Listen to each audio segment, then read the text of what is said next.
Ciertamente, si hay algo que nos cuesta aceptar a quienes creemos en el derecho y el respeto, hablo por mí, yo creo en el derecho que cada quien tiene y en el respeto. Pienso que el que alguien se salve o se pierda es su decisión y nosotros no podemos obligar a las personas a creer. La obra de convencer y convertir es del Espíritu Santo. A veces nosotros pasamos por encima de eso, violamos el derecho y el respeto de las personas. Cuando creemos tener la razón es cuando probablemente somos más peligrosos. ¿Por qué? Porque mi razón pareciera ser que me da el derecho a presionarte, a manipularte, a obligarte y a condicionarte. Y tener la razón simplemente es tener convicción y ser consciente de una verdad. Pero yo no puedo desmeritar a alguien porque no lo quiere entender. Yo no puedo descalificar a alguien porque no lo desea aceptar. Porque aunque yo no puedo estar de acuerdo con el adulterio, la fornicación, la homosexualidad y una cantidad de antivalores que forman parte de la sociedad, yo debo respetarlo. ¿Me explico lo que le quiero decir? Yo debo respetarlo. Yo no puedo asumir, tener la verdad para irrespetar. Cada quien dará cuenta a Dios por lo que hace. Por otro lado, yo no me imagino que la gente entre al cielo obligada. Imagínense a Dios en el cielo jalando por una cadena a alguien diciendo yo no quiero entrar y yo quiero que tú entres. Dios quiere que todos sean salvos. Pero la salvación es una convicción personal que parte de una decisión. Entonces, los que creemos en el derecho y el respeto, nos cuesta aceptar que existe una verdad absoluta. Pero es así. Y una verdad absoluta es aquella que de cualquier punto de vista, por fantástica que parezca e imposible que sea, es verdad. Yo le decía la semana pasada que las verdades relativas giran en torno a los gustos, a los matices. Lo que para mí es alto, para otro puede que no sea tan alto. Lo que para mí es feo puede ser que para otro sea bonito. Y cada quien maneja una verdad relativa. Pero cuando nosotros vamos al fundamento de la palabra de Dios, es lo único o es la única en el mundo que nosotros no podemos condicionar diciendo que hay verdades relativas. Lo que la Biblia dice es verdad absoluta. No importa de qué punto de vista lo puedan ver, no importa quién lo crea, no importa quién no lo quiera creer, la palabra de Dios siempre será la palabra de Dios y siempre será una verdad absoluta. Por fantástica que parezca, por imposible que algunos piensen que es, la palabra de Dios es la palabra de Dios. Los cielos y la tierra pasarán, pero mi palabra, dice el Señor, permanecerá para siempre. Entonces, decimos que la verdad absoluta a la que nos referimos no es otra sino la palabra de Dios, la palabra que ha sido revelada y que nosotros conocemos como la Biblia. Yo di una pequeña referencia la semana pasada del proceso que tuvo que pasar la Biblia para llegar a nosotros y cómo yo estoy convencido que de forma muy pertinente Dios preservó su palabra en el tiempo para que llegara a nosotros. Ella es la verdad absoluta, la regla de fe infalible y perfecta. Eso es la Biblia. ¿La Biblia es un libro? Claro que es un libro. ¿La Biblia la escribieron hombres? Claro que la escribieron hombres. Pero fueron inspirados por Dios.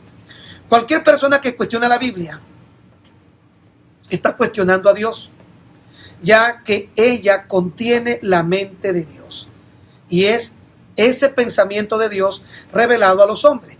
Introducimos este versículo como fundamento, Hebreos 4:12, porque la palabra de Dios es viva, eficaz, es más cortante que toda espada aguda de doble filo y penetra hasta partir el alma, el espíritu, las coyunturas, los tuétanos, vea bien, discierne los pensamientos y las intenciones del corazón.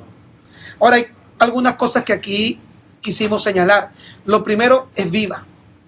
Y explicábamos que cuando uno lee la Biblia, yo no sé a cuánto les habrá pasado, Estoy convencido que todo el que tiene al Espíritu Santo ha leído la Biblia molesto. Y cuando leemos algo pareciera ser que Dios sabía que estábamos molestos.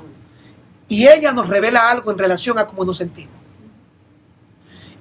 Al leerla con esta convicción, ella puede determinar si estamos tristes, si estamos alegres, si estamos molestos, si estamos llenos de incertidumbre, si tenemos alguna duda, porque no es un libro común y corriente.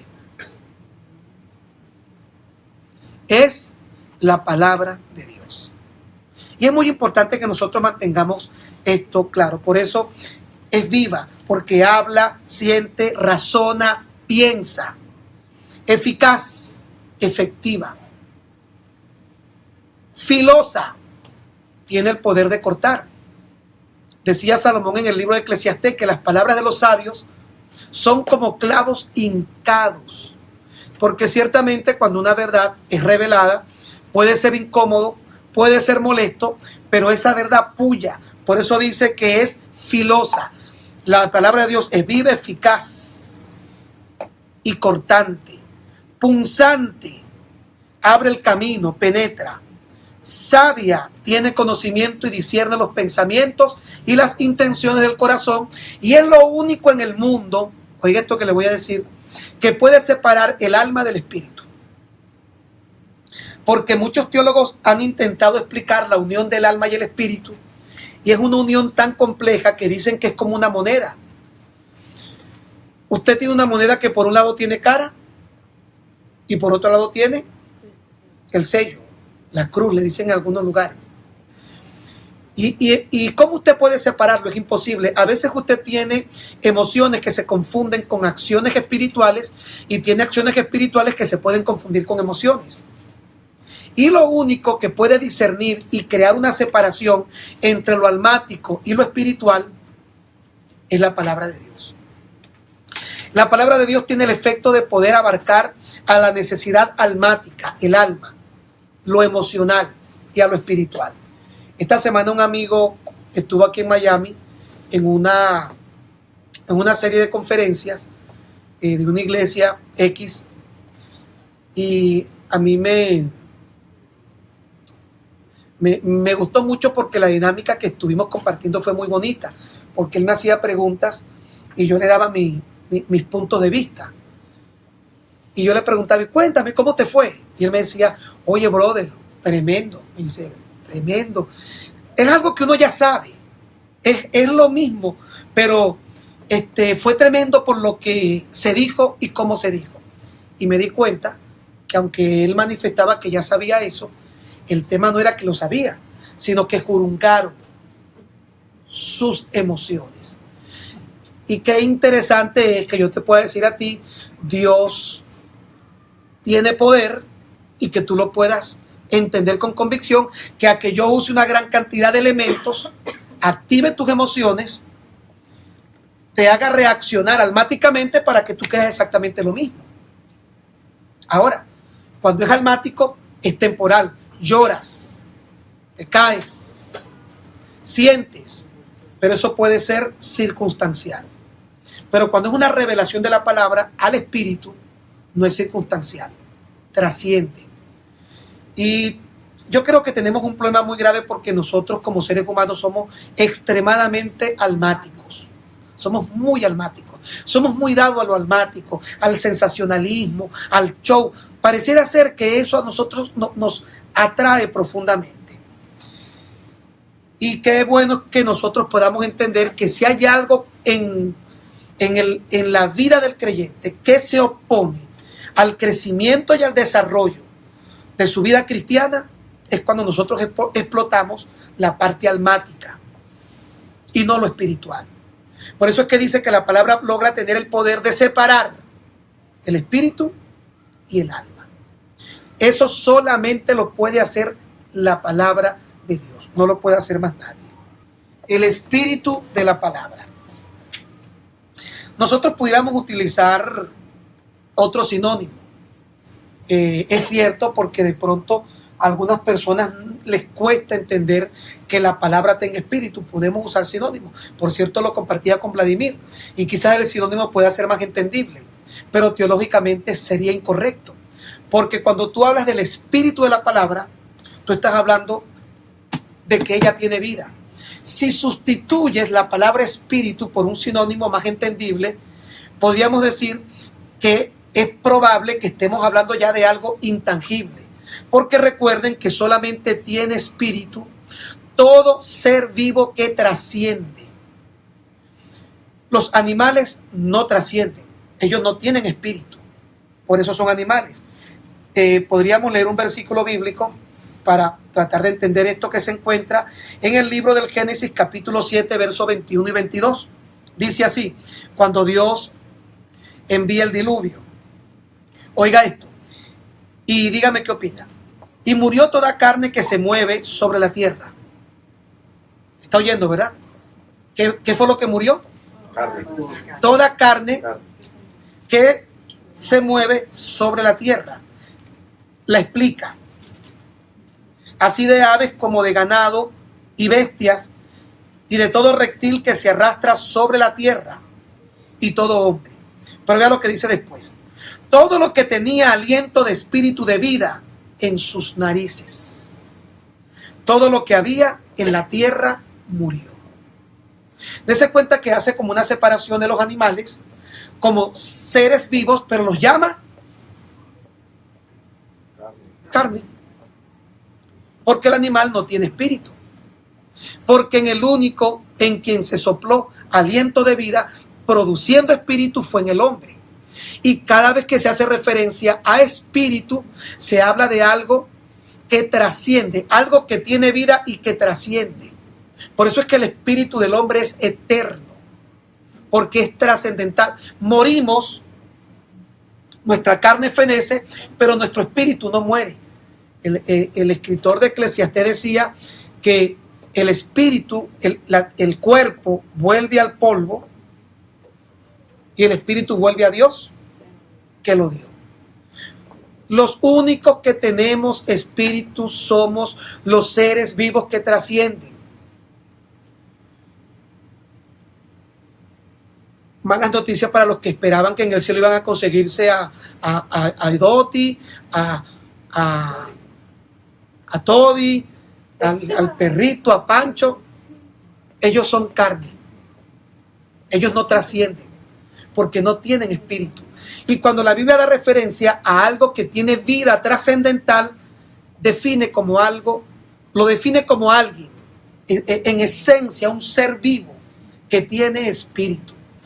Por eso, aunque pudiéramos entender mejor palabras sinónimas, y bien tiene razón Vladimir en una interesante, sería incorrecto porque al sustituir la palabra espíritu, yo estaría diciendo entonces que es un libro con la palabra que usamos, Vladimir, fue Esencia. Con esencia, y Dios en realidad lo que depositó en el hombre fue espíritu y sopló aliento y fue el hombre un ser viviente. Dese cuenta que luego encontramos en 1 Corintios 15:45.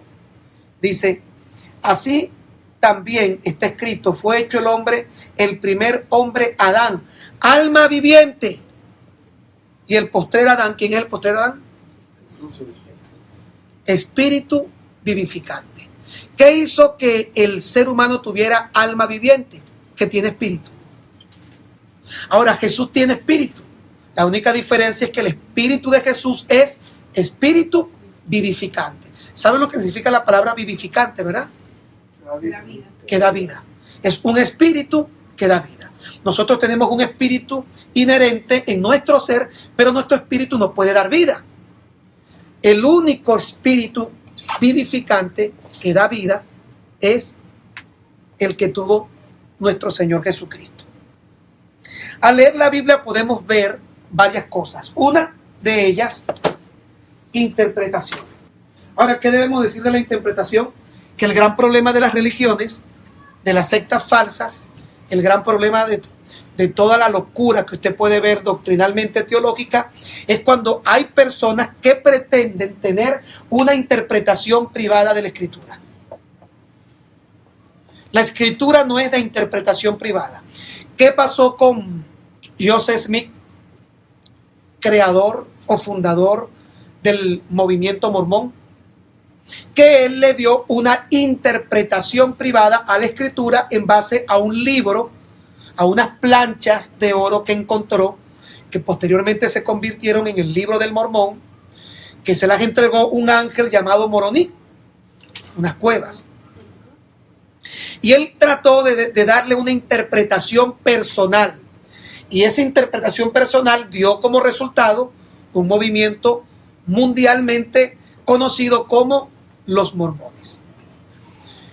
¿Qué ocurrió con Carlos Tazel Russell o Charles Tazel Russell, creador del movimiento de los Testigos de Jehová, cuyo centro o epítome interpretativo de ello? En estos días hablaba con un amigo que él es testigo de Jehová, y desde ese momento más nunca me dijo nada. Cuando yo le dije, es que el gran problema que yo tengo, pues yo no soy persona de cuestionar y de discutir, yo dejo que hable. Pero cuando me dio una oportunidad, yo le dije, es que el gran problema que yo tengo con los Testigos de Jehová se llama la Watchtower. ¿Saben ustedes lo que es la Watchtower? O mejor conocida como la Torre del Vigía.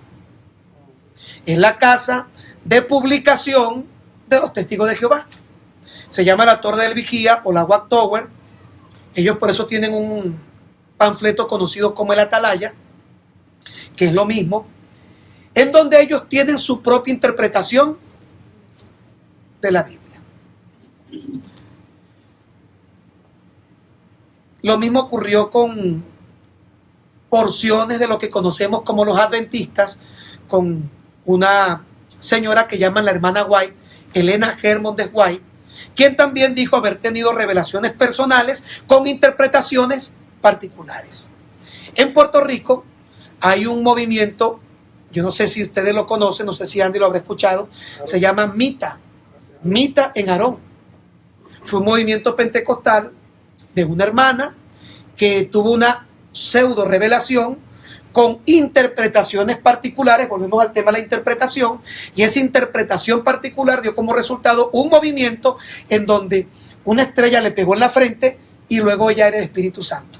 Ella era la que tenía la interpretación privada. Cuando ella muere, ella nombra a Aarón su sucesor y da origen a un movimiento que se llama Mita en Aarón, poderosísimo en Puerto Rico. Jim Jones, de aquí de los Estados Unidos, una interpretación privada nuevamente, dio origen a Jamestown, en Esequibo, Venezuela, donde casi 1000 personas se suicidaron por sus interpretaciones. David Brainerd, creador del movimiento Los Niños de Dios, no sé cuánto lo escucharon, pero fue un escándalo mundial porque los Niños de Dios establecían, bajo una interpretación de este señor David, que la única forma de hacer conocer el amor de Dios era a través de las relaciones sexuales. Entonces su evangelización era ir puerta a puerta hablando del amor de Dios, ofreciéndole a la persona tener intimidad sexual como una expresión de amor.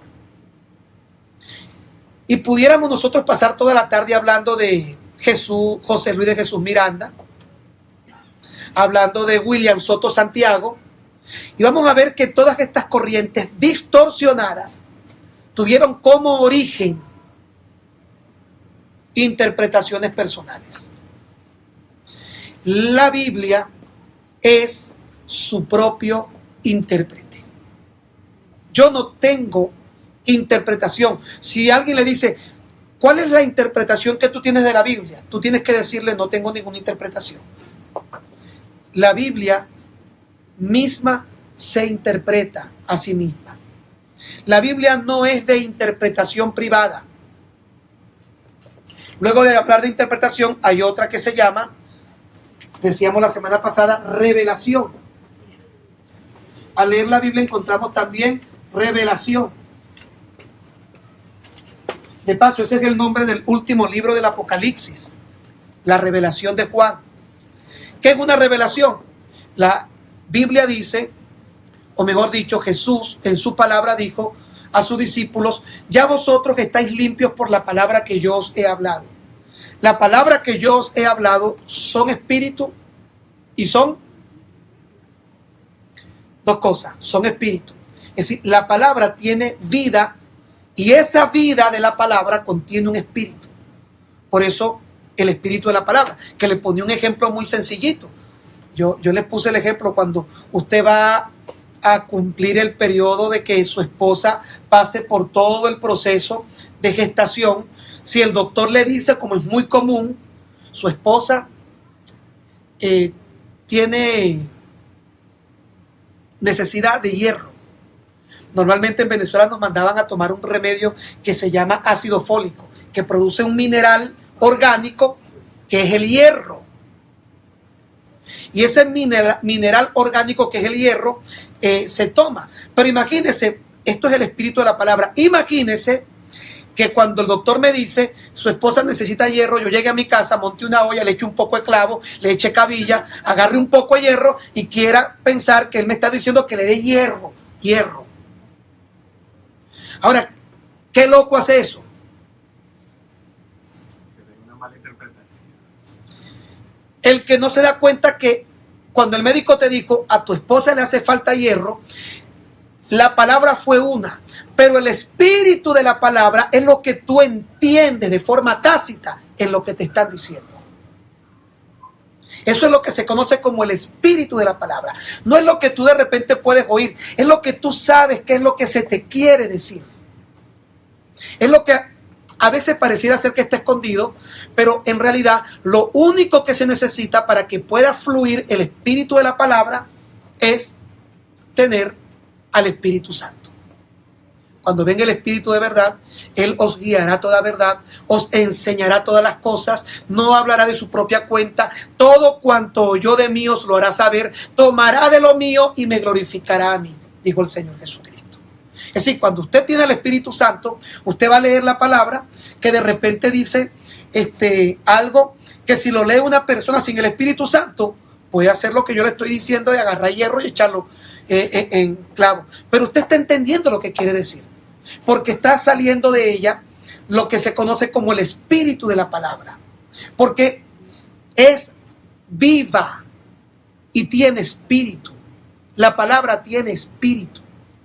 Ya vosotros estáis limpios por la palabra que yo os he hablado, dijo Jesús. Las palabras que yo os he hablado son espíritu y son vida. Ahora, cuando esa palabra llega a nuestro espíritu, cuando el espíritu de la palabra penetra a nuestra carne, a nuestra alma, a lo emocional, y llega a nuestro espíritu, ocurre algo que se llama quebrantamiento. La gente cree que quebrantamiento es llorar. Ay, el hermano está quebrantado porque está llorando. No, quebrantamiento es lo que se da cuando el espíritu de la palabra llega al espíritu humano y ocurre una revelación. ¡Wow! Entendí. Yo no entendía esto. Lo leí tantas veces y nunca lo había entendido. O lo había oído tantas veces y hoy lo entiendo. Cuando tú puedes saber que eso ocurrió, lo único que sucedió fue que esa palabra que es espíritu y es vida, trascendió de tu cuerpo, trascendió de tu alma y llegó al lugar a donde Dios se puede comunicar con el hombre, porque recuerde que Dios es espíritu, recuerde que Él nos dio al Espíritu Santo, recuerde que la palabra es espíritu y recuerde que nosotros tenemos un espíritu. Cuando todo esto se conjuga, ocurre lo que se llama revelación. ¡Wow! ¡Qué tremendo! Oye, nunca había entendido eso. Fue una revelación. No una interpretación, una revelación que es proporcionalmente acorde a la circunstancia y al momento en el que Dios quiso tratar eso contigo, para que entendieras algo que había estado oculto hasta ese momento. Luego de la revelación viene lo que es la explicación. Vea que esto es bien interesante y voy a aprovechar porque Andy tiene un proyecto bien bonito y yo no sé si él me entendió cuando yo dije hay que educar a la iglesia. Porque el tema de la explicación es bien interesante. Porque tiene que ver cuando tú logras conjugar todos los elementos que giran en torno a lo que se conoce en hermenéutica como un pasaje oculto. Esa palabra a usted le puede sonar rara, pero cópiela allí, pasaje oculto. No estamos hablando de algo diabólico o algo, pasaje oculto o pasaje oscuro, es el nombre que se le da en hermenéutica. Tiene que ver con un versículo que uno no tiene muy claro. Y si no tiene una explicación adecuada, usted puede darle una interpretación propia, pero no la interpretación correcta de la palabra. Me voy a permitir usar un ejemplo que también nos va a ayudar con un proyecto que tiene Andy. ¿Usted ha leído alguna vez el capítulo 2 de Juan, verso 13 en adelante, cuando Jesús purificó el templo? ¿Quién recuerda el texto bíblico de la purificación del templo? Una explicación bíblica es, como yo le decía la semana pasada, tiene que ver con que yo entienda que la Biblia no fue escrita por venezolanos, ni fue escrita por cubanos, ni fue escrita por puertorriqueños, ni fue escrita por norteamericanos. La Biblia fue escrita por hebreos.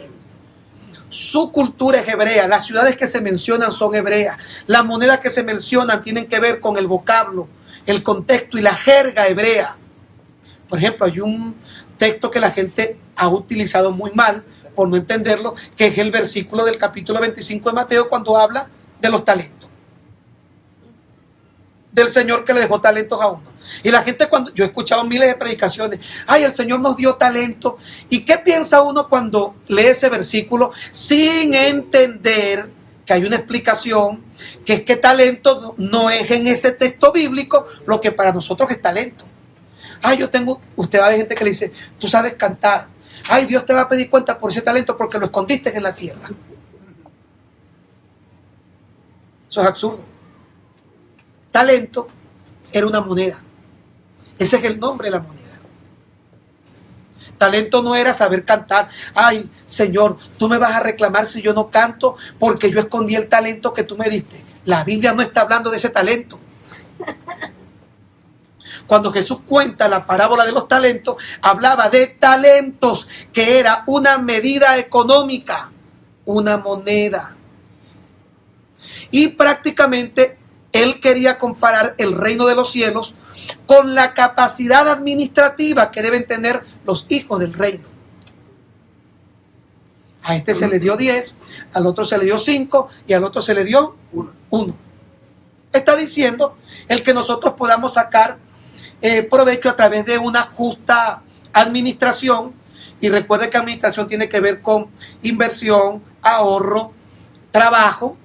Está diciendo el reino de los cielos se basa en saber invertir el tiempo en lo correcto, en saber ahorrar las cosas que tenemos en el Señor, todo, en saber trabajar. Son los 3 elementos del principio administrativo. Yo me molestaba mucho porque yo, cuando estaba en Venezuela, a veces hacía semanas de mayordomía cristiana. Porque yo creo que la mayordomía es un principio que debe ser aprendido en la iglesia. Pero yo me ponía bravo y después no invité a más nadie porque me incomodaban los mensajes y terminé yo dando talleres de mayordomía. Porque todo el que iba a hablar de mayordomía en la iglesia, lo único que enseñaba era ofrenda y diezma, ofrenda y diezma. Pareciera ser que no hay otra forma de administrar el dinero y prosperar en Cristo. Mire, dentro del principio de administración está el ahorro, está la generosidad, sí es verdad, pero también está el trabajo, pero también está saber invertir, también está tiempo. Entonces mire todas las cosas que puede haber por una mala explicación. Porque yo, cuando leo un versículo oscuro, debo tener la explicación que gira en torno a su contexto cultural, histórico y elemental. Vayamos a la explicación, no interpretación. Una explicación me puede llevar a entender la interpretación de la misma Biblia. ¿Quién recuerda el texto del capítulo 2, verso 13 de Juan, cuando Jesús purificó el templo? ¿Quién lo recuerda? Nadie lo recuerda. Jesús llegó al templo y le echó fuete a los cambistas y a los vendedores y los sacó del templo. Hace algunos meses nosotros quisimos vender comida, no sé si Andy lo recuerda. Y yo le voy a decir por qué no seguimos vendiendo comida. Me di cuenta que hay que empezar a educar a la iglesia correctamente. Porque vinieron unos hermanos a decirme, ¿qué es eso que van a vender en la iglesia? Si la Biblia dice que Dios sacó a los mercaderes, la iglesia no es para hacer negocio, porque mi casa de oración será llamada, y ustedes la convirtieron en cueva de ladrones. Qué mala interpretación de la escritura. Por falta. Y para llegar a la explicación, ¿qué tenemos que hacer? Empezar a buscar,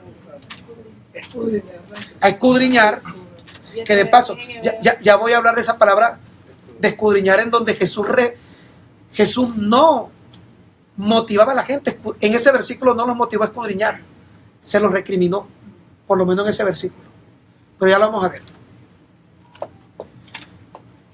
Usted se pone a buscar y de repente este libro está lleno de verdades hermosas. Pero si usted quiere tener la interpretación que el libro te da, tú tienes que buscar la explicación fuera de este contexto histórico, cultural y otras cosas. Vean, y présteme mucha atención. En los días de Jesús, cuando se celebraba la fiesta de la Pascua, estaban obligados a ir todas las personas que vivían a no menos de 25 kilómetros de distancia de Jerusalén. Los que vivían más de 25 kilómetros de distancia no estaban obligados a asistir a las fiestas o a las celebraciones. Estas personas que venían de 15, 20 hasta 25 kilómetros se conocían para el tiempo bíblico como peregrinos. No había avión, no había tren, no había carro. Mire lo que es entender el contexto histórico y cultural. ¿Cómo cree usted que viajaba esa gente? Caminando. Se montaban en barcos y llegaban caminando. Resulta ser que ellos cobraban medio ciclo. Cuando un israelita cumplía 19 años, pagaban un impuesto que era de medio ciclo. Todas las personas adultas después de 19 años, y ellos tenían dos edades: la edad de adulta, que era 25 años, y la edad mesiánica, que era los 30 años. Por eso es que Jesús no comienza el ministerio ni a los 25 ni a los 35. Jesús comienza el ministerio a los 30 años, porque ellos tenían dos fases en cuanto a la edad. En el contexto cultural del pueblo que escribe este texto bíblico, que eran los 19 años y luego los 30 años. ¿Me está siguiendo? A los 19 años estaban obligados todos, ya siendo mayores de edad, a pagar medio ciclo. No sé cuál sería el cambio en nuestra moneda, pero según William Barclay, en su comentario bíblico, él dice que eso equivalía más o menos a 10 pesetas diarias. Era el salario de un día de trabajo, que eran 10 pesetas. Entonces medio ciclo sería, digamos, que la mitad de un día de trabajo. Más o menos era eso lo que daba a entender. Las personas venían, pero recuerde que yo, de 25 kilómetros en adelante, que era que podían venir, formaban parte de ciertos sectores diferentes donde no se manejaba obligatoriamente la moneda de Jerusalén, sino que se manejaba una moneda de plata, que era la moneda romana. Aún circulaban monedas griegas. Ellos llegaban a Jerusalén y tenían que pagar su impuesto al templo, que era un equivalente a medio ciclo. Pero solo lo podían pagar con dos monedas, porque el resto de esas monedas eran consideradas inmundas y paganas, que era el ciclo de Galilea y la dracma del santuario. ¿Cómo hacía Alejandro, que venía de por allá y tenía monedas romanas? Al llegar allí tenía que pagar su impuesto. En la parte de afuera del templo habían cambistas. y los cambistas cambiaban su moneda en un equivalente a 1,5 ciclos. ¿Se está dando cuenta de la ganancia tan grosera que tenían? William Barclay dice que ellos llegaron a tener ganancias exorbitantes en las fiestas sobre los 500 millones de ciclos que lo cambiaban. Y como no les aceptaban una moneda pagana, una moneda impura, ellos tenían que cambiar esa moneda por el ciclo de Galilea o por la dracma del santuario. Lo otro, somos judíos, vamos a Jerusalén. Jerusalén está en Kendall.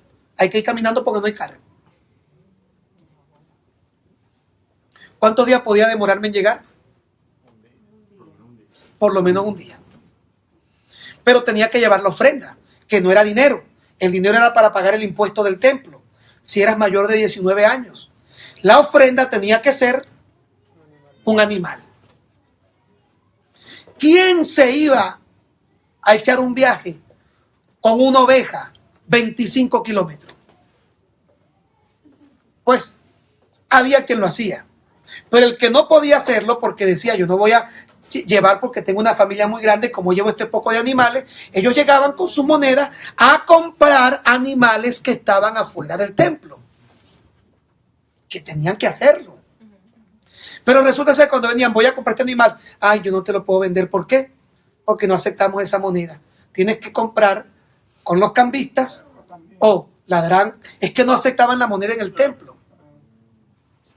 Ahora, pero imagínense lo que ocurría cuando la persona decía, no, yo no me voy a calar esta corrupción, estos son unos sinvergüenza, nos vieron la cara de tonto. No. Ellos decían, yo voy a llevar mi animal. Así me he hecho una semana. Y se preparaban y se llevaban su animal y se echaban una semana. Cuando el sacerdote los examinaba para saber si los podía aceptar como ofrenda, le encontraban defectos. No te acepto. Pero es que esta es la mejor que yo tenía. Cumple con todos los requisitos. Le encontraban cualquier defecto. Porque los sacerdotes tenían un negocio con los vendedores de animales y con los cambistas. El problema de Jesús no era que estaban vendiendo en el templo. Es más, era necesario que vendieran y que hubieran cambistas en el templo. Era necesario por los peregrinos que viajaban anualmente a la fiesta de la Pascua. El problema que tuvo Jesús cuando se acercó y vio eso fue la corrupción, el abuso, el negocio, la grosería. Y por eso agarró, volteó las mesas y dijo, mi casa de oración será llamada. Y ahora entienda la frase. Y ustedes la convirtieron en cueva de ladrones. Claro que era cueva de ladrones, porque si estaban cambiando una moneda por una cantidad exorbitante que no tenía que ver con el peso y le encontraban falla a tu animal, ellos le estaban robando a la gente, pero ellos como buenos judíos tenían que aceptarlo porque debían dar su ofrenda y pagar su impuesto. Cuando hubo un griego antes de Cristo que invadió Jerusalén, esto lo dice un comentarista, William Barclay, que es el que he estado leyendo. William Barclay dice que el dinero que se encontró en el templo no tenía precio. Dinero pagano. Era una grosería. Entonces, cuando tú lees ese versículo, sin la explicación que tú sales a la iglesia, oh, la Biblia dice que no se puede vender. La Biblia nunca dijo que no se podía vender. Mire lo que es la falta de explicación para tener una interpretación correcta. Pero cuando yo voy y busco a Flavio Josefo, busco a William Barclay, busco los historiadores de la época, indago sobre cómo era la cultura, busco el idioma, no, Jesús no estaba en contra ni de la venta ni del cambio. Jesús estaba en contra de ¿qué, Gabriela? Tú como buena contadora. De la corrupción. Es como que usted venga aquí a la iglesia y cuando Ana va a ofrendar, yo le digo, Ana, no, aquí no aceptamos ese billete, ese cochino dinero no lo aceptamos. Tiene que ser santificado y ahí en la puertica tenemos una taquillita para que tú cambies ese billete por uno que es el que aceptamos aquí en la iglesia. Bueno, yo lo voy a cambiar, pero resulta ser que vale la mitad adicional del billete que tú tienes. Eso era lo que hacían. Eso es negocio para ellos. Eso era un gran negocio lo que tenían. Ah, ¿qué ha hecho la gente que lee la Biblia? ¿Cómo podemos decir? Tan deportivamente. Ligeramente. Bueno, un hermano, por eso es que yo me he aguantado un poquito. Un hermano llegó y me dijo: pastor, ¿cómo es posible que aquí están vendiendo comida y usted no ha leído la Biblia? Y yo digo, ahora, lo que pasa es que el tener razón o el tener conocimiento nunca nos da derecho para humillar o afectar la conciencia de otro.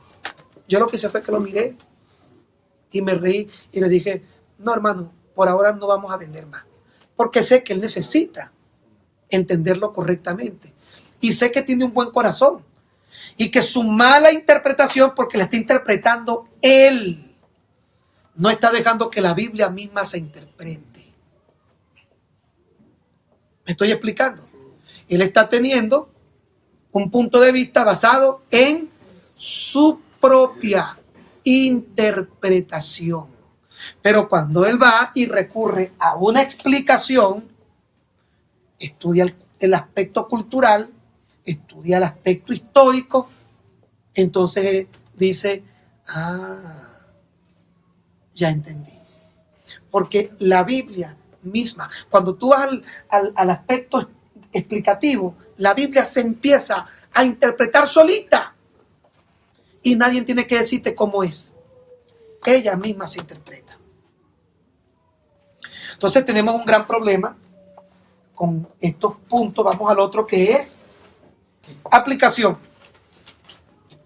En estos días que he querido compartir el año pasado, y dije voy a aguantarme un poquito hasta que tengamos un piso de fundamento lo suficientemente sólido, he querido explicar cómo hacer para que nuestras oraciones sean más efectivas a través de la intercesión profética.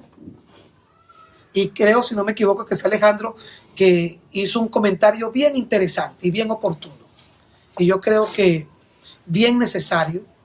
Y de verdad, Dios bendiga a todos los hermanos, porque cada vez que hay una opinión, la opinión nos permite tratar de avanzar. Pero es válido el comentario de Alejandro. Porque Alejandro creo que fue, no sé si Alejandro recuerda, pero hay que, antes de usar un versículo bíblico, entender, no podemos confundir explicación con aplicación. Para quién fue escrito, por qué fue escrito, pero resulta ser que aplicación es otra cosa. Lo que hace que la Biblia sea un libro vivo es que él no solamente cuenta con ella no solamente al revelarse tiene interpretación, revelación, explicación, sino que hay aplicación. Y la aplicación tiene que ver con que una verdad de Dios es inmutable a través del tiempo y aplica según la circunstancia y el momento en el que una persona lo necesita. Por ejemplo, esta mañana leíamos 1 Samuel 17. Eso fue para David, pero ¿cuánta aplicación va para nosotros? Entonces, es verdad que si uno lee especialmente la ley, Anita y yo hemos hablado mucho de eso, uno en la ley va a encontrar es algo que fue para su momento.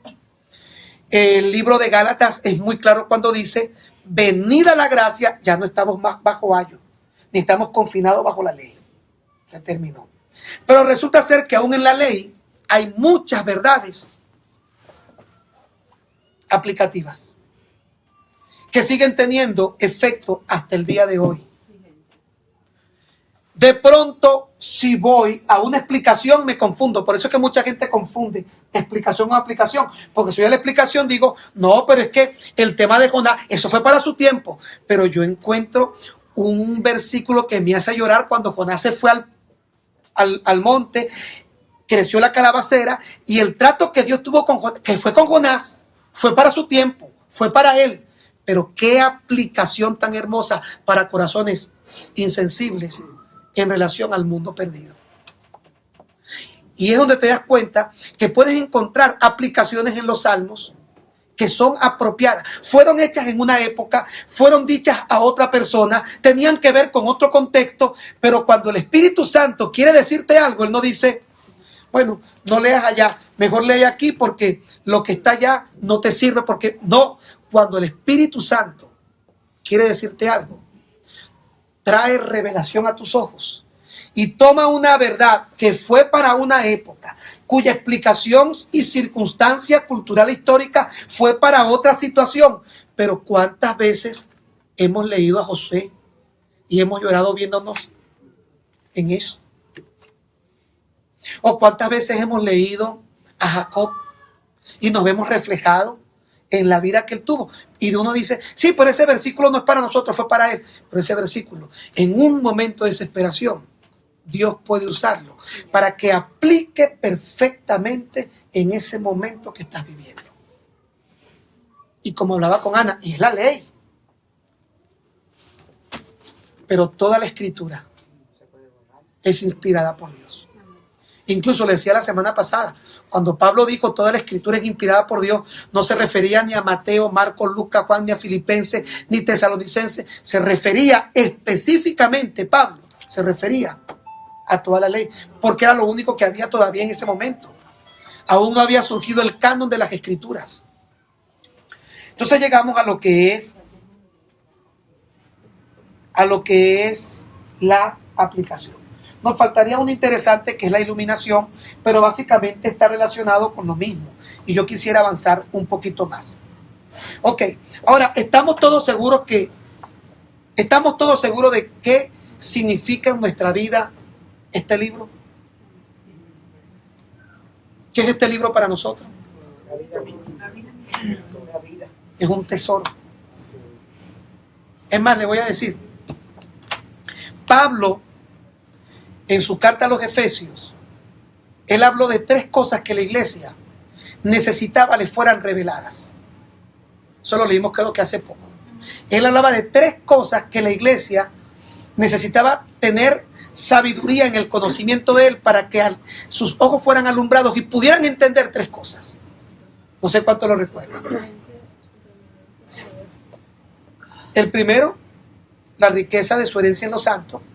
El segundo, la esperanza a la que fuimos llamados. Y el tercero, la supereminente grandeza de su poder. Cuando usted relaciona lo que dice Efesios con Colosenses, se va a dar cuenta que la riqueza de su herencia en los santos, en una conexión bíblica por todo el Nuevo Testamento y volviendo al Antiguo, está diciendo que la riqueza ancestralmente heredada de generación en generación, como la riqueza más grande que el hombre en la tierra pueda tener, es esta verdad, que comenzó a ser guardadita como una riqueza, como un tesoro, desde los días de Adán, Moisés.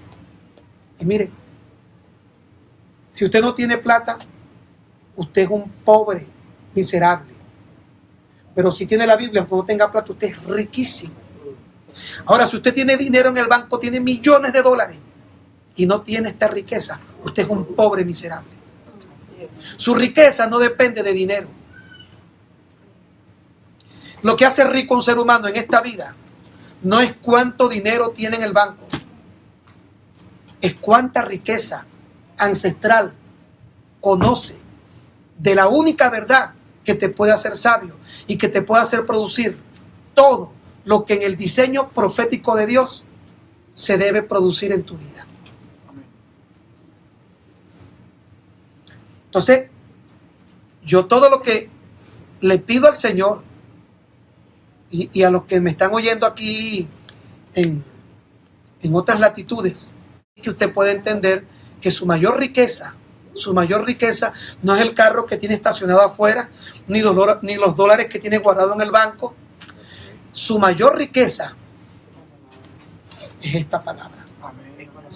Deseables son más que el oro, y más que el oro refinado, y dulce más que miel, la que destila del panal. La voy a leer rapidito para entrar en los enemigos, porque la verdad absoluta tiene enemigos. Pero le voy a leer algo bien hermoso que dice la palabra. El universo, no hay nada más completo, perfecto y absoluto que Dios. Y ese Dios se expresa mediante su palabra, cuyo poder es creativo, sanador, transformador y vivificante. ¿Cómo es el poder de la palabra? Creativo, sanador, transformador y vivificante. Es decir, que si te falta algo y tú crees al poder de la palabra tiene el poder de crear de la nada lo que necesitas. Tiene el poder de sanar. Tiene el poder de ¿qué más? De transformar. Oye, ese se me parece a alguien. Y tiene el poder de vivificar. ¿Sabes qué es vivificar, no? Se lo dije al principio. Dar vida. Dar vida. Vea lo que contiene la Biblia. La condenación de los pecadores. La felicidad de los creyentes. Sus doctrinas son santas. Sus preceptos son comprometidos. Sus historias son verdaderas. Y sus decisiones son inmutables. Contiene luz para guiarle. Alimento para sustentarlo. Y consuelo para alentarlo. Es el mapa del viajero. El cayado del peregrino. La brújula del piloto. La espada del soldado. Y el itinerario del cristiano. Aquí se restablece el paraíso y las puertas del infierno son reveladas. Léala para ser sabio, créala para ser salvo, practíquela para ser santo. Cristo es su gran tema. Debe llenar la memoria, gobernar el corazón, guiar los pies. Es una mina de riqueza, un paraíso de gloria y un río de placer. Es dada a usted y será abierta en el juicio y recordada para siempre. Ella encierra la responsabilidad más alta, recompensará la labor más grande y condenará a todos los que menosprecian su contenido sagrado. La verdad de Dios siempre ha tenido esas realidades que nosotros hoy conocemos. ¿Qué le parece? ¿Sabe dónde encontré eso? En el Nuevo Testamento chiquitico, en la parte de atrás, al final, aparece eso que le acabo de leer. Bellísimo. Ok. 4 enemigos para terminar ya con esta clase y la semana que viene venimos con la siguiente. Hay 4 enemigos que tiene este libro. ¿Sabes que el único libro que ha intentado ser destruido a lo largo de la historia ha sido este? El Dostoyevsky. La gente lo lee y lo vota y nadie ha intentado acabar ni con el Dostoyevsky, ni con el Quijote de Cervantes, ni con el Popol Vuh de los mayas. ¿De los mayas o de quién es el Popol Vuh? ¿De los mayas o los aztecas? De los mayas, ¿estás segura, Andrea? El Popol Vuh de los mayas, ni los escritos de Paul Sartre o Albert Camus, que escribieron sobre materialismo y existencialismo, que supuestamente revela el mayor conocimiento que la gente desea saber. El libro más vendido y más robado actualmente. El libro más vendido. Y más robado. Y el único libro, y el libro más atacado. No hay un libro que ataquen más que este. No hay un libro que ha sido intentado ser destruido tanto como este. Y mire, aquí está. Vivito y coleando. Prohibido en la actualidad también. Está prohibido en muchos lugares. Pero aquí está, Gustavo. Vivito y coleando. Diga, aquí está, vivito y coleando. ¿Quién puede destruir la palabra de Dios? Usted tiene un tesoro. En los países en donde el cristianismo, en la ventana 1040, donde el cristianismo es un delito, este libro está prohibido. Y tenerlo es razón suficiente para matar a una persona. ¿Sabe cómo hacen los cristianos de esos países? Usted ve esta doble costura que tienen las camisas. Ellos nunca han visto una Biblia completa. Nunca. Ellos anhelan tener este libro. Ellos tienen, ¿sabe qué? Una página que se intercambian de forma clandestina. Y esa página la han descubierto en muchos que han matado en este sobreborde del final de las camisas. Una paginita allí. Ellos lloran y le suplican a Dios algún día tan siquiera poder ver un texto completo de la palabra de Dios. Y nosotros la tenemos. ¿Qué te parece, Marina? Había una hermana que el pastor le decía, hermana, ¿y usted le toca el próximo viernes compartir la palabra? Ay, pastor, pero es que yo tengo tiempo que no consigo mis lentes, no he podido leer la Biblia porque es que no consigo los lentes. Pero hermano, y pasaron 3 semanas, suspendía, y le dice, pero es que no consigo los lentes, pastor, no puedo porque no consigo los lentes. 3 meses y no conseguía los lentes. El nieto un día los encontró. ¿Sabe dónde estaban los lentes? Entró a Biblia. Los había guardado en la Biblia. ¿Cómo los iba a encontrar si nunca abría la Biblia? Puede ser la Biblia física. La Biblia está en el satélite, en internet. Hoy en día tenemos la Biblia aquí, mire, aquí está la Biblia. Ya no hay forma de tenerla. Y yo decía la semana pasada, cierto es que hubieron varios concilios. La primera traducción griega de la Escritura fue la Septuaginta en Alejandría, en una de las maravillas del mundo, creada por Alejandro Magno, en donde él pidió que cerca de 70 sabios hicieran la primera traducción de la Tanaj y de la Torá. La primera traducción de la Escritura. Y mire cómo ha llegado a nuestros días. ¿Y sabe qué? Nosotros, me hace recordar cuando el rey Josías, ¿se acuerda la historia del rey Josías? Que dice que con 8 años comenzó a reinar. Y en los días del rey Josías dice que el libro de la ley estaba perdido. Lo guardaron y por allá más nunca lo encontraron. Y Josías llamó a uno de sus hombres y dijo, búsquenlo. Y removieron todo el templo hasta que encontraron un rollo del libro de la ley. Mire esta verdad poderosa. Y el rey Josías lo leyó. Y dice que lloró. Mire lo que dice el texto bíblico. Y se enterneció su corazón cuando leyó aquel libro de la ley. Y todo lo que allí decía. Reunió al pueblo. Y dice que los convocó delante de él. Y leyó como que fueron 3 páginas. No recuerdo cuáles fueron los capítulos precisos. Y la gente lo que hacía era llorar y llorar y llorar. Porque dentro del pueblo de Dios, el libro de la ley había desaparecido hasta que el rey Josías lo encontró. ¿Y sabe lo que Dios le dijo? Me encanta, búsquelo. Es más, busquémoslo por ahí para que lo podamos leer. Dios le dijo, por cuanto se enterneció tu corazón al oír las palabras del libro de la ley, yo te haré entrar en descanso con tus padres. Mire, y le prometió uno de los reinos más poderosos. Y Josías fue uno de los pocos reyes que experimentó uno de los avivamientos más grandes en la historia del pueblo de Israel. El rey Josías. ¿Sabe por qué? Porque le dio lugar a la palabra. A veces nuestras iglesias están llenas de todo. Y yo no estoy en contra de muchas cosas, pero a veces nuestras iglesias están llenas de danza, de show, de espectáculo. Nada jamás puede sustituir su palabra. Podemos hacer 1000 cosas, actividades sociales, ahí en Venezuela, que están haciéndose ahorita muchas actividades sociales.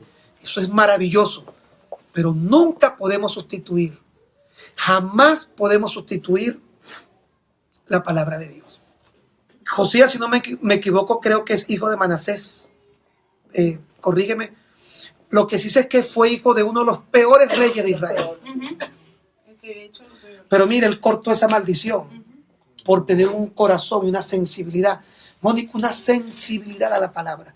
Mire, como le dije la semana pasada, el mejor legado que yo dejé en Venezuela, antes de irme se lo dije, no es que esto sea una iglesia grande, ni que aquí haya un buen grupo de oración. El mejor legado, y a donde quiera que yo voy, se lo digo a mis hijos, se lo digo a ustedes, a donde quiera que vaya, es poder hacer que las personas amen esa palabra, se enamoren de esa palabra, sientan esa ternura.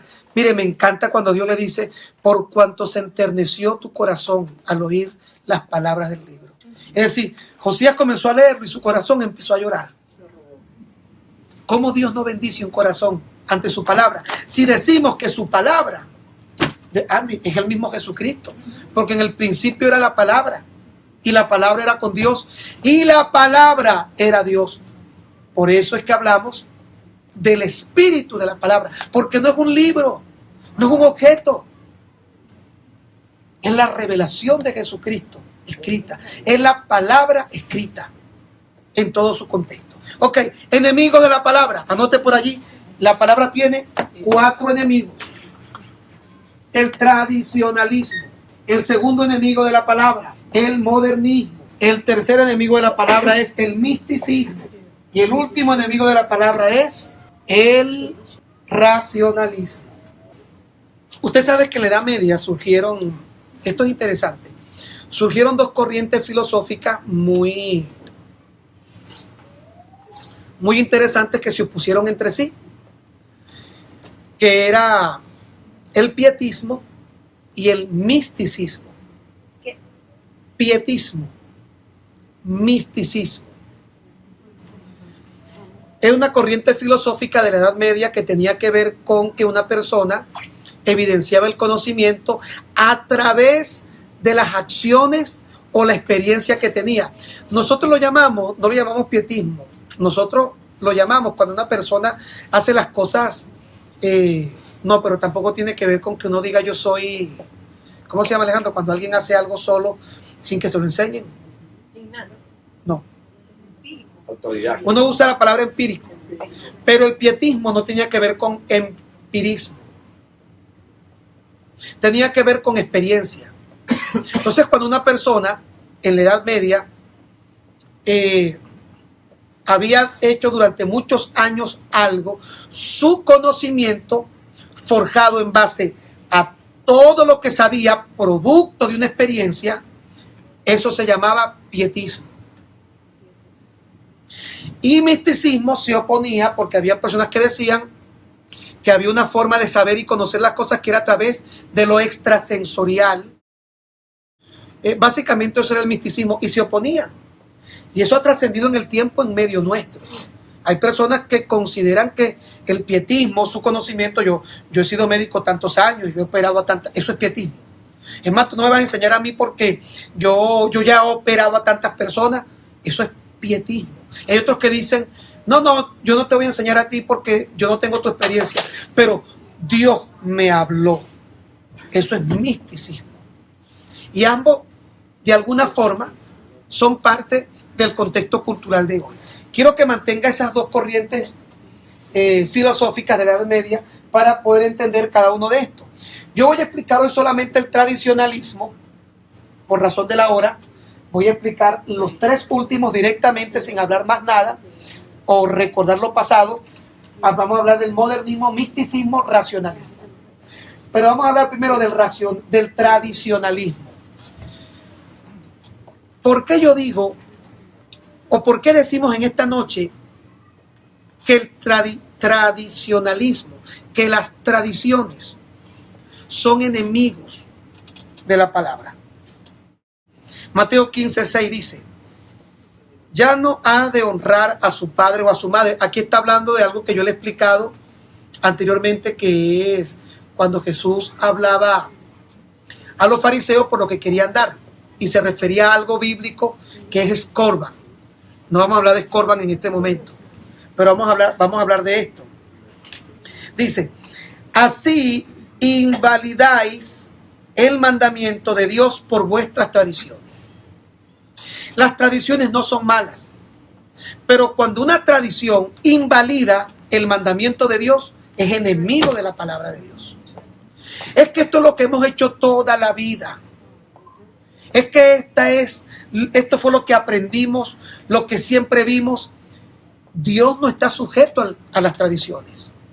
Dios está por encima de la tradición.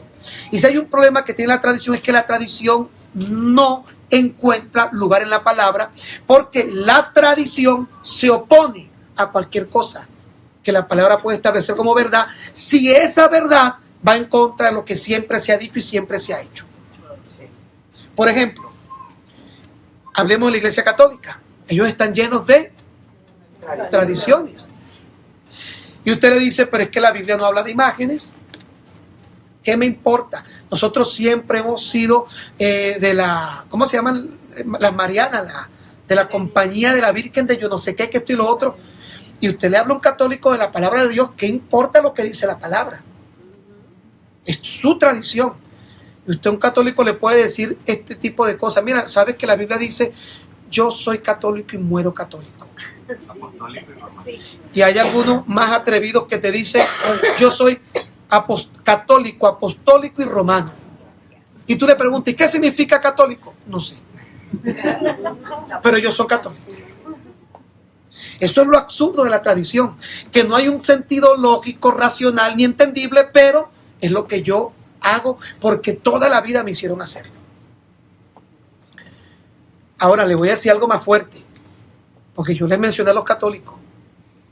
Los evangélicos están llenos de tantas tradiciones como los católicos. Lo que pasa es que nos las tiramos de sabrosote, y entonces nosotros somos los... No está mal dicha esa palabra, ¿verdad? Sabrosote. Nos las tiramos de sabrosote, de que somos la última Coca-Cola del desierto y no llegamos ni a guarapo de papelón. Pero nos creemos que somos... Pero ¿sabe cuánta tradición hay metidas en nuestras iglesias? Lo que dijo el pastor, es que el pastor que fundó esta iglesia, él decía, mano, y lo dice la Biblia. Voy a terminar contándoles este testimonio que siempre lo utilizo para esto. Es muy importante porque aquí hay personas que venimos de distintas corrientes, tanto evangélica, protestante, católica, y algunos se ponen aprensivos cuando dicen, momento, pero eso no fue lo que a mí me enseñaron. Yo le voy a decir algo, yo a usted lo estoy enseñando a amar la palabra, y si amar la palabra significa renunciar a lo que te enseñaron, pero no está en la palabra, eso es lo más sabio y lo mejor que puedes hacer. A veces somos más fieles a las tradiciones que a Jesucristo mismo. Matamos por las tradiciones que nos enseñaron, pero no daremos la vida por Jesucristo. Usted ve esa locura de Venezuela, como un esquema político invadió el pensamiento tradicional y la gente dice, yo soy de este partido político, y a veces su defensa es tan absurda, pero ya se convirtió en algo ilógico, pero tradicional. Y todo lo que contrasta con la verdad de Dios es enemigo de la palabra. Llámelo bautista, episcopal, asamblea de Dios, iglesia de Dios, llámelo como usted quiera llamarlo. Restauración, ¿cómo es que? Adoración y restauración, centros cristianos de renuevo, póngale el nombre renovación, el nombre que usted quiera ponerle. Pero todo lo que se opone a la palabra, y es algo que yo lo defiendo porque toda la vida me lo enseñaron, no solamente es enemigo de la palabra, es enemigo de su revelación, es enemigo de su interpretación, es enemigo de su aplicación, es enemigo de su interpretación, es enemigo de todo lo que la palabra tiene para usted. Y toda persona que ama la palabra, en algún momento tiene que pararse en un camino y una encrucijada y decir, o me quedo con lo que escuché toda la vida, con lo que me enseñó mi pastor toda la vida, con lo que aprendí en la iglesia toda la vida, o me quedo con este libro. ¿Sabe qué decidió Josías? Y por eso Dios lo bendijo como lo bendijo. Yo no tengo problema en rechazar y en negar lo que he creído toda mi vida si la Biblia no lo enseña. Porque yo me meto en problemas cuando yo defiendo una tradición que la Biblia no enseña. Y aún más, es peligroso. Porque cuando la Biblia dice que Dios mira de lejos al altivo, si usted no ha terminado de entender la explicación para poder tener una claridad a la interpretación, el altivo al cual se refiere la Biblia, si usted lee todos los elementos en sus contextos, en su mayoría, está hablando que se considera altivo todo el que niega una verdad de la palabra de Dios. Porque para nosotros altivo es una persona que se pone oro, que no saluda a los demás y que es echón y que es prepotente. Pero para Dios altivo es toda persona que se atreve a decir, yo creo esto. Pero esto lo dice la Biblia, bueno, esto es lo que yo creo. Eso es altivez. ¿Y sabe qué es humildad? Toda persona que dice, eso lo dice la Biblia. Oye, yo no sabía, pero si lo dice la Biblia, yo me doblego a lo que diga la Biblia. Eso es lo que da origen a lo que le decía hace rato, a religiones. Finalizo entonces como le decía. Aquí en los Estados Unidos, yo fui hace algunos años a un lugar llamado Pensilvania, y fue cuando yo entendí esa historia. Hay algo que llaman jamón. Para nosotros jamón es otra cosa. Para nosotros jamón es un embutido. Pero aquí en los Estados Unidos, un jamón es como decir, para nosotros, Gaby, lo que comemos en diciembre es como un pernil. Eso es lo que aquí llaman jamón, un pernil. En Venezuela un jamón es un embutido que incluso bueno, aquí también, pero aquí se le sigue llamando jamón a la pieza grande del pernil del cochino. Había una familia que agarraba un jamón, pernil, todos los años, le picaba 5 centímetros, Andy, y lo metía al horno. Y ahí lo ponía a asar. Su pernil lo ponía al horno.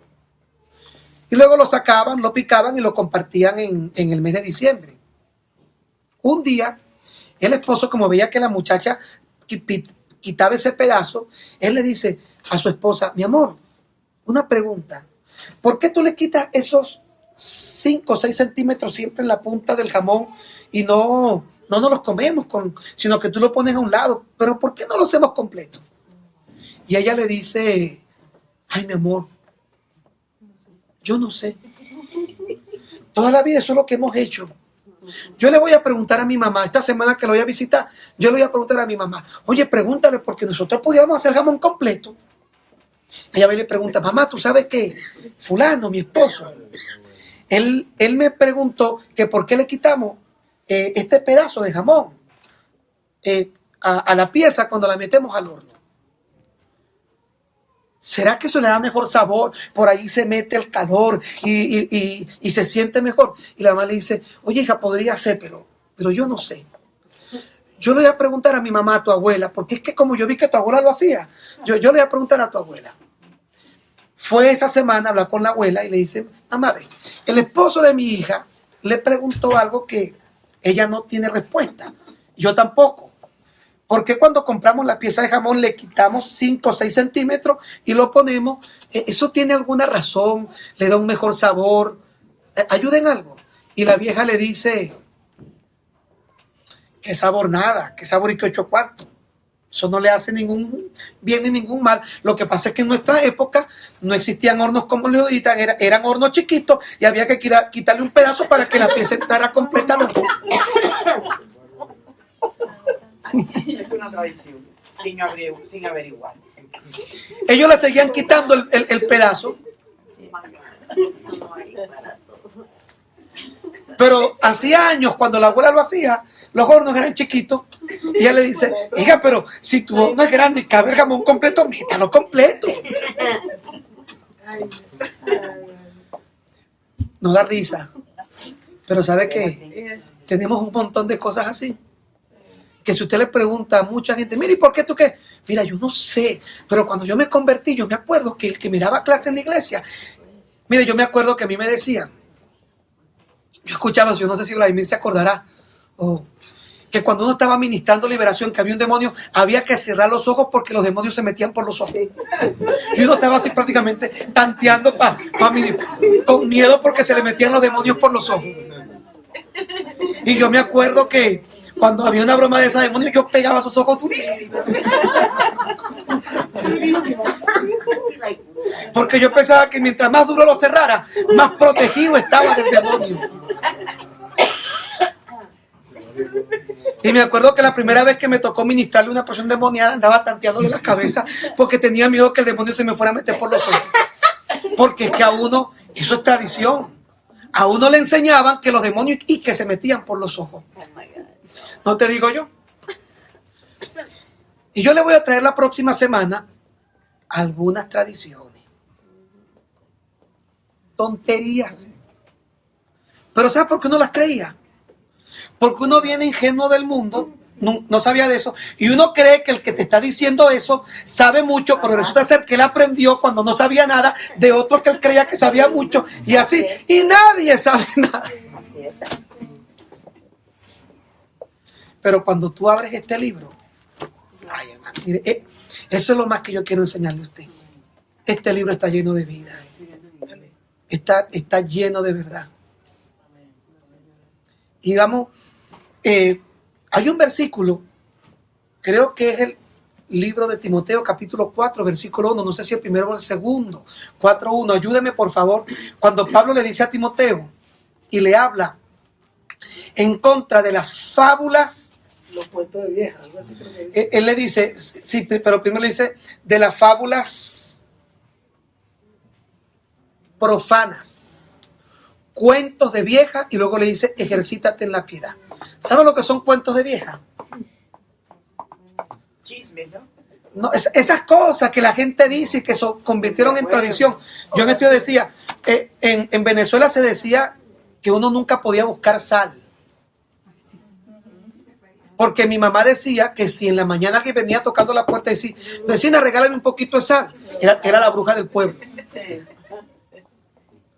Y cuando uno sentía cosas, golpes en el techo, uno decía que era un animal de esos grandes, era una bruja. Y uno tenía que salir a la puerta de la casa, agarrar un interior negro, pararse de espalda y tirarlo para atrás.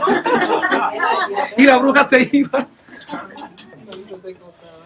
Y mire cuánta lo que era. Cuando llega el 31 de diciembre, en Venezuela dicen que hay que ponerse pantaletas amarillas para la prosperidad del próximo año.